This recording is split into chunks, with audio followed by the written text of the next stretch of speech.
శ్రీ కులశేఖర్ ఆళ్వార్ రచించిన ముకుందమాల 37వ శ్లోకం.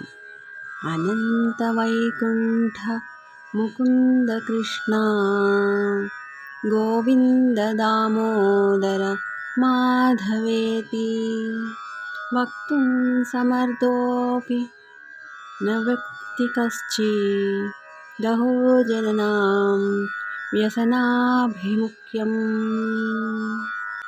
ఈ శ్లోకంలో అనేక నామాలతో శ్రీనివాసుని స్తుతిస్తున్నారు కులశేఖర ఆళ్వార్.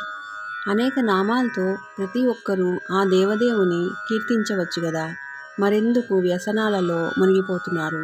అహో, లోకులకు భగవన్నామాన్ని ఉచ్చరించగల సమర్థత ఉంది, అదేమీ వారికంత కష్టం కాదు, కానీ అలా ఎందుకు చేయడం లేదో కదా అని చింతిస్తున్నారు కులశేఖర ఆళ్వార్.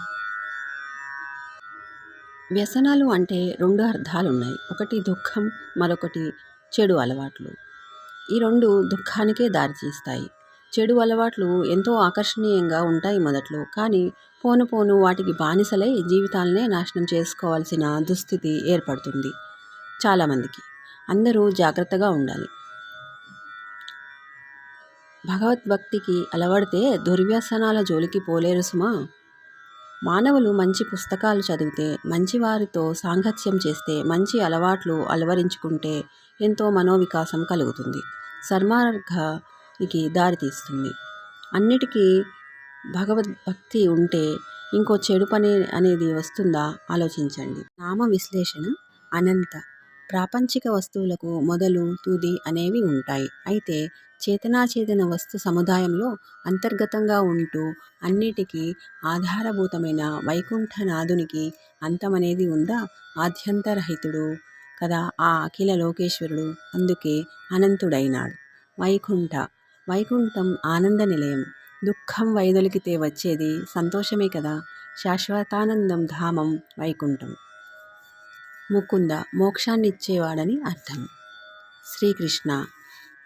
కృష్ణ అంటే సంస్కృతంలో నలుపు, ముదురు నీలం లేదా చీకటి అనే అర్థం.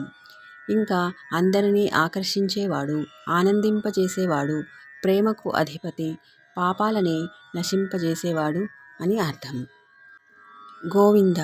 జీవాత్మల కన్నా మిన్నయైనవాడు పరమాత్ముడైన శ్రీనారాయణుడు, అందుకే గోవింద అని పిలువబడుతున్నాడు. దామోదర. మన్ను తిన్న బాలకృష్ణుని దండించడానికి యశోదమ్మ తాడు చేత ఉదరభాగంలో కట్టేసింది, అందుకే దామోదరుడైనాడు వాసుదేవుడు. మాధవ. లక్ష్మీపతి కనుక మాధవ అని పేర్కొనబడుతున్నాడు శ్రీహరి. జై శ్రీమన్నారాయణ.